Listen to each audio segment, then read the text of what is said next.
So hey guys, I am not a weekly reading vlog, except for I'm starting the day off with hanging out with my mom. So I am downtown Brooklyn, Dumbo area. So you know, it's one of those chill with moms kind of day. So we're gonna get something to eat and we'll see how the day goes. So yeah.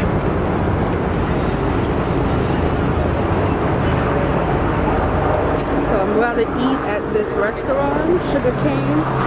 So my mom said it's good. So let's see.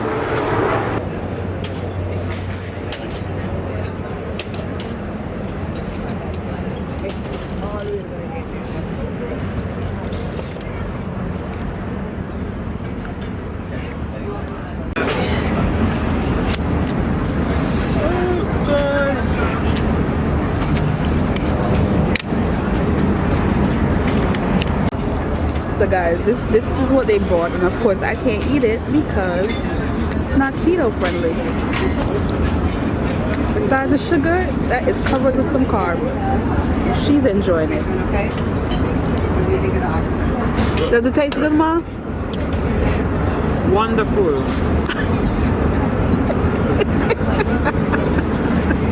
We too old for eat carb.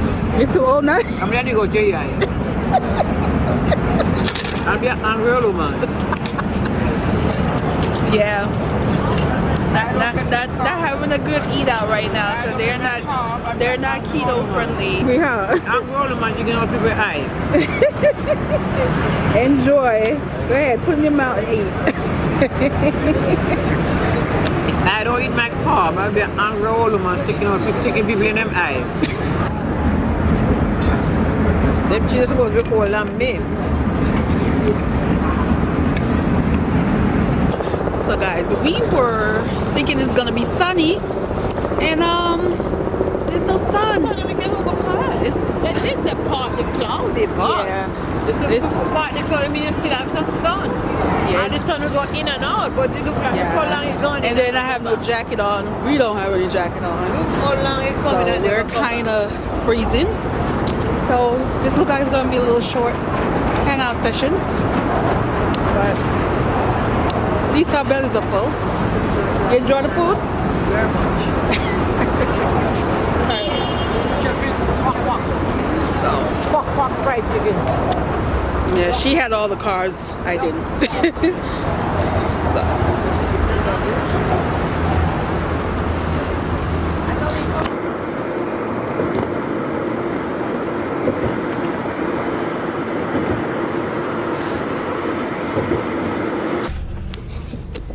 Definitely disappointed because it's raining.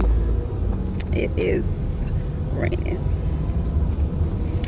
So that ends daughter mommy time. Using the right lane, make a right turn on Flushing Avenue. Hello. So what am I reading? So I'm reading Pretty Reckless. It's a spin-off from Sinners of Saint series. And I talked about it in the previous reading vlog. So basically it's the daughter of Jamie, which is the first book in that series. The book I think is Defy, or yeah, put it up somewhere here. So now this book is definitely a dark romance, and it has a lot going on, a whole lot of backstabbing and just people just doing all kind of things to each other, and they're young, and they're caught up with, in this case it's like they're wealthy, but it's not about the money, it's more about power. And I don't know how I feel about it. There's just so many things about this book that is just rubbing me the wrong way, but I can't put it down. Like, I want to finish this. So it's definitely a page turner, but as far as I keep wanting to compare it to the original series, of the parents, I want to compare it to that because they're not older. In my mind, I thought it was gonna be like how Sinners of Saint was, where It started when they were in high school and ended when they were adults. We're talking they were in their late 20s, early 30s. So they're still 18, and the things they are doing is just crazy and very adult. This is definitely not a young adult book. They're definitely doing some crazy adult behavior, except for, these are rich 18-year-old. So I don't know yet, guys. I'm still trying to figure out where I'm going with this, but I'm about ooh, my Kindle.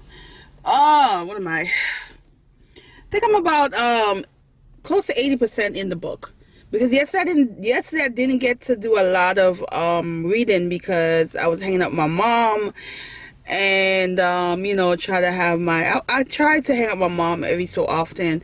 We just randomly would go eat or go do something together. So anyway, as soon as I'm done, I'm definitely gonna pick up this book, and this is one of the books I'm gonna review at the end of this vlog. That's the hope. It doesn't seem, yeah, the chapters doesn't seem that long, so it might be one of those page turner. We'll see. But I definitely want to get to this week as well. That's it. I'm about to go in the store and get some stuff to cook, because I ate out yesterday, but typically I try not to eat out. I try to eat out maybe once a week, but the rest of the time I cook my own food, because it's easy to control what the food you're eating. Plus, a lot of the places don't have keto for. Now, yesterday there wasn't a lot of stuff on that menu that I could eat. I was very limited.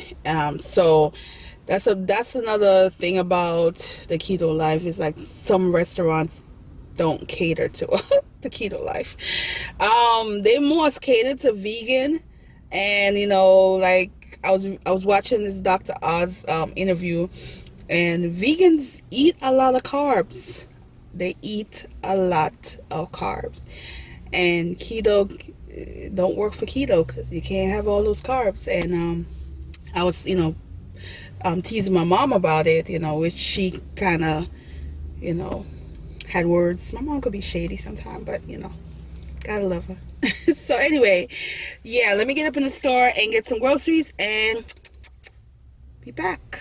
Well, today I'm gonna have some cauliflower pizza, because I'm pretty much lazy, and this didn't take that long. So my mood today.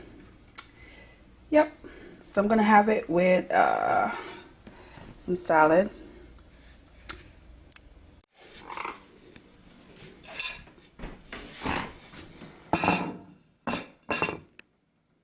Hello. So I finished Pretty Reckless, and I'm going to talk about it more at the end, but there's a particular part where the old gang, the fathers, got together, and I was so excited.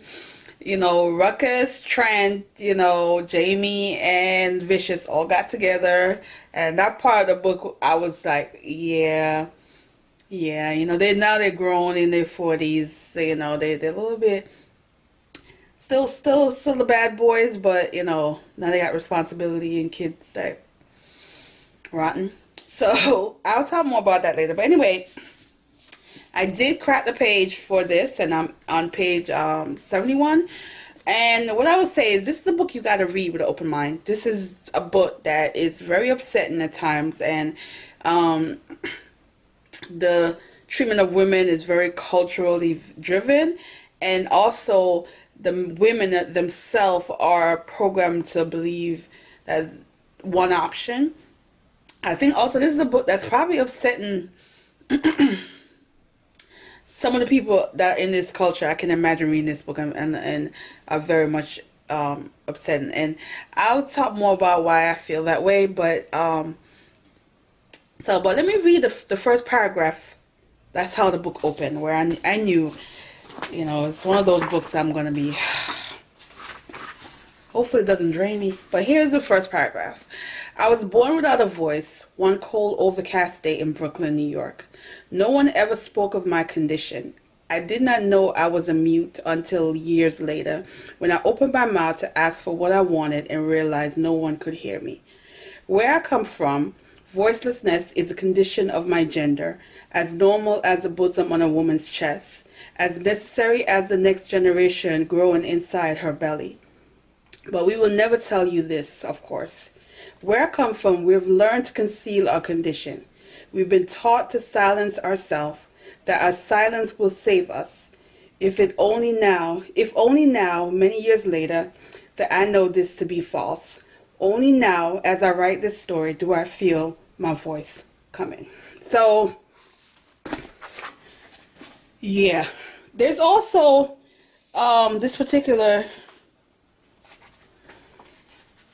part in the story where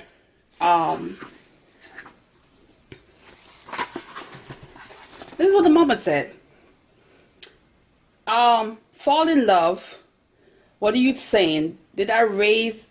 I don't even know what that word is. It's in Arabic. But what if the suitor and I don't love each other? Love each other? What does love have to do with marriage? You think your father and I love each other? I was I was already like, what? So there there's another part where she said, I thought you must a little, mama sign. Soon you will learn that there's no room for love in a woman's life. There's only one thing you need, and that's patience. I was like, as far as I'm thinking, I'm gonna have a lot, and that was page 10. So I'm thinking this book is gonna have me all kind of bent out of shape for a while, because I yeah, this book is one of those books that's,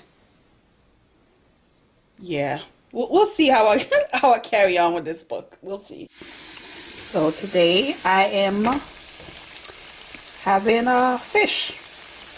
So I'm doing some fish, and I got some cauliflower, and I got some callaloo back here. So it's gonna be a yummy meal today. Woohoo!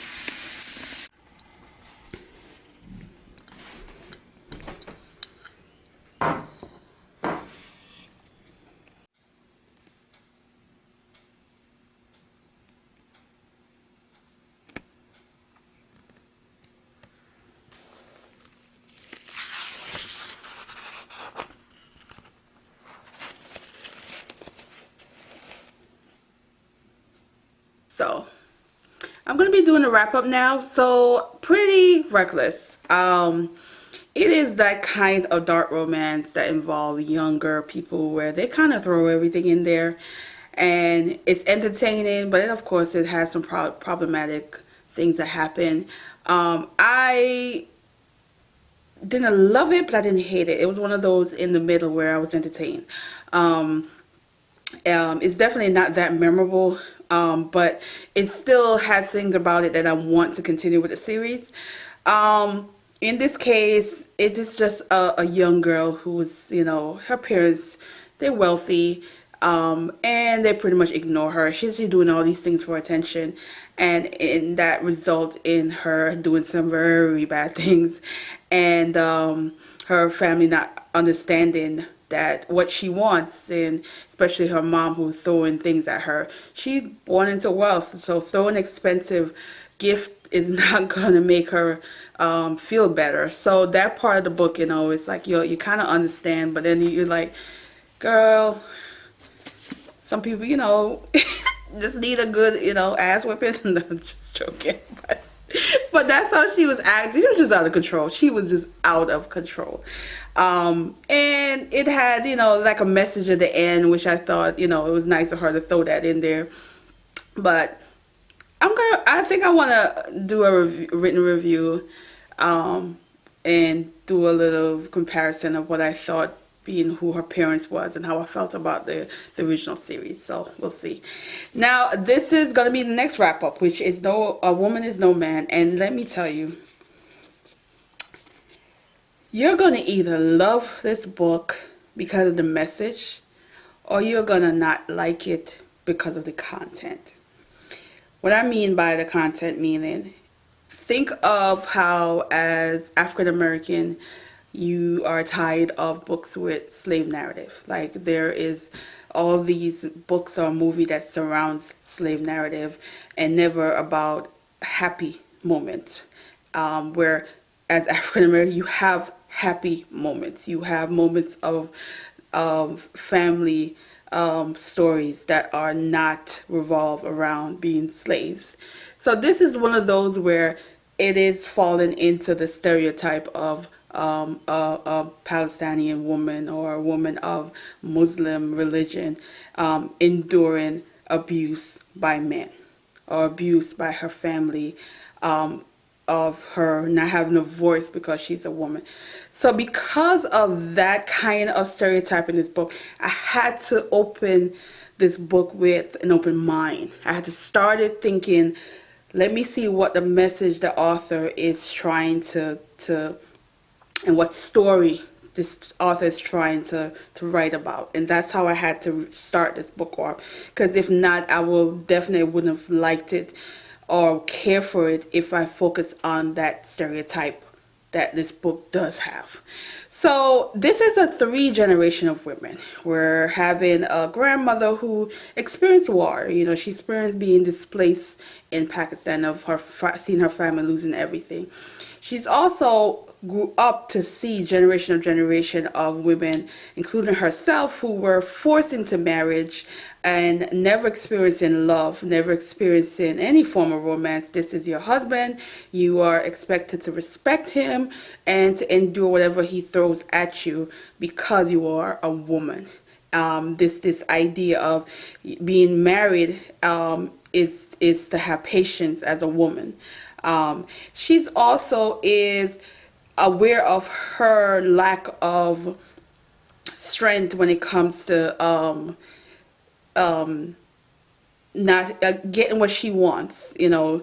But she is also believe fully in a family's reputation, a family's what the world sees for her family versus what love and loyalty, real loyalty, mean in her family, which is very lacking in this story.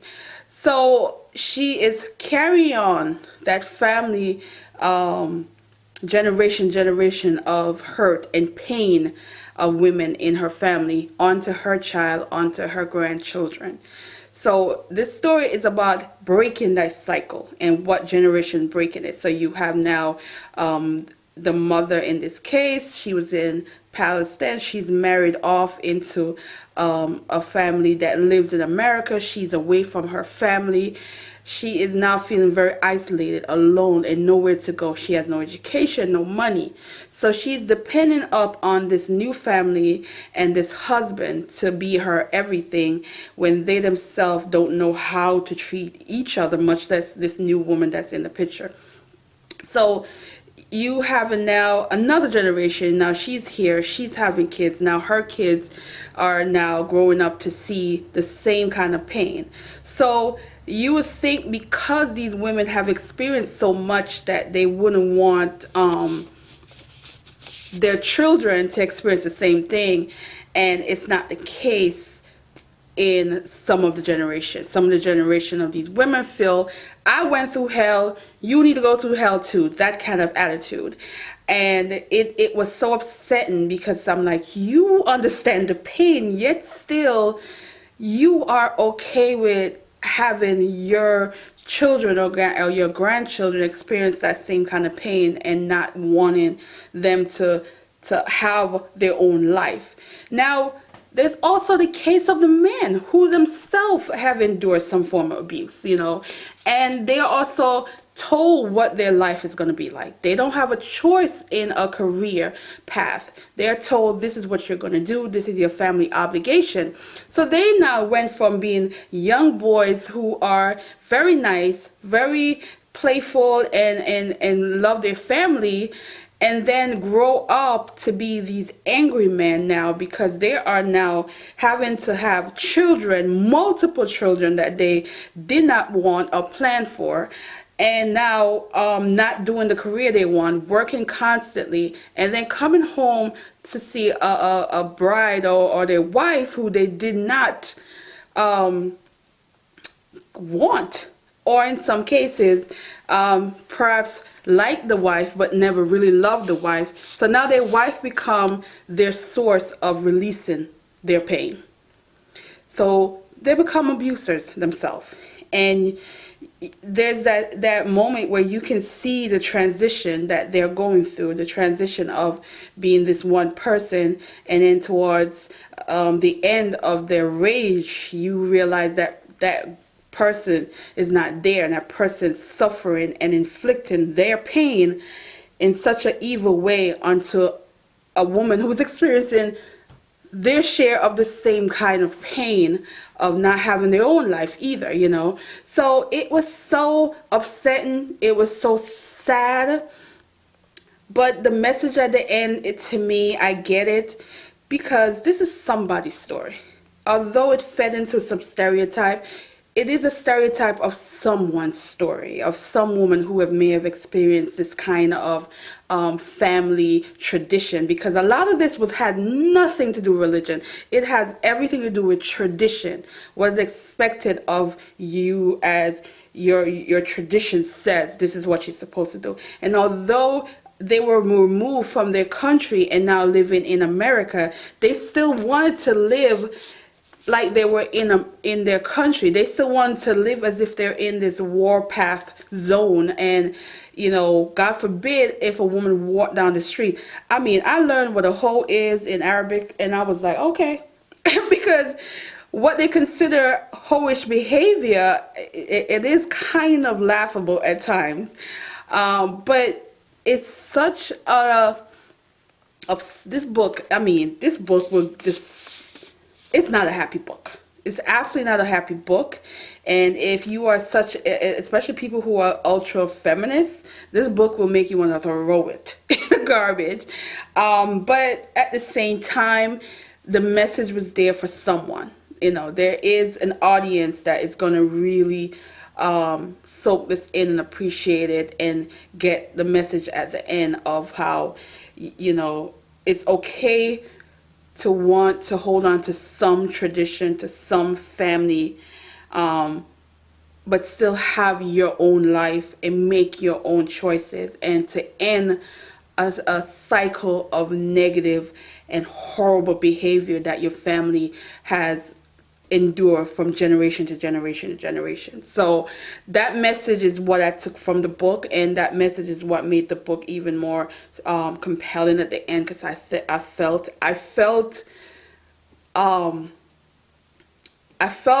that change and that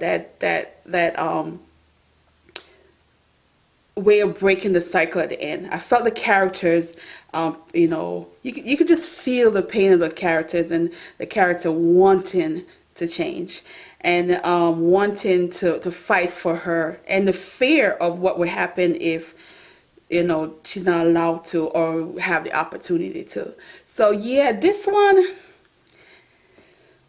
it's one of those where it's just not gonna be for everybody. This is just not everybody's cup of tea. And if you've read it, and you know, what is your views on it? It is, I think it is a 3.5, 4-star kind of book. Yeah, this is a book I don't even know how to really would say how, if you should read it. I think it's just one of those, if you're interested in learning cultural things about some of the expectation of these women in this culture, you know, you might pick it up, but it's definitely not entertaining. This is not an entertaining book at all. You know, so yeah, read at your own risk. So anyway, thanks for watching, and have a good day.